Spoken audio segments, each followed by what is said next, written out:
પર્યાવરણ બચાવો કચ્છ બચાવોના નારા સાથે યુથ કોંગ્રેસનો GHCL કંપનીની હેડ ઓફિસ સામે વિરોધ પ્રદર્શન।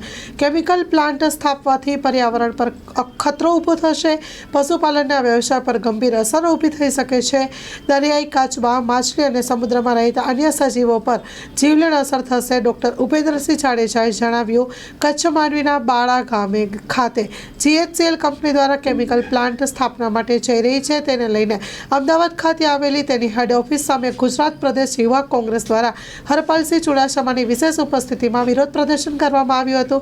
યુથ કોંગ્રેસે એવા આક્ષેપો કર્યા હતા કે આ કંપનીના લીધે પર્યાવરણ પર અને માનવ જીવન પર ગંભીર અસરો થઈ શકે છે। આ અંગે સ્થાનિક રહેવાસી ગુજરાત પ્રદેશ યુવા કોંગ્રેસના મહામંત્રી ડૉક્ટર ઉપેન્દ્રસિંહ જાડેજાએ કહ્યું હતું કે માંડવીના બાળા ગામ ખાતે કંપની દ્વારા સ્થાપવા માટે જઈ રહી છે તે સજીવો માટે ખૂબ જ નુકસાનકારક છે।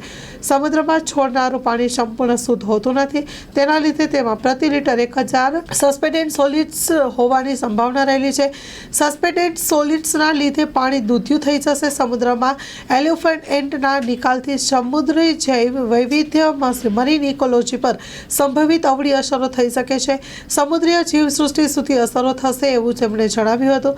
વધુમાં તેમણે જણાવ્યું હતું કે કંપનીને પર્યાવરણ ક્લિયરન્સનું સર્ટિફિકેટ જે ખાનગી કંપની પ્રશિક્ષણથી આપવામાં આવ્યું છે તે શંકાના દાયરામાં છે। Story report by VS રીમાળી।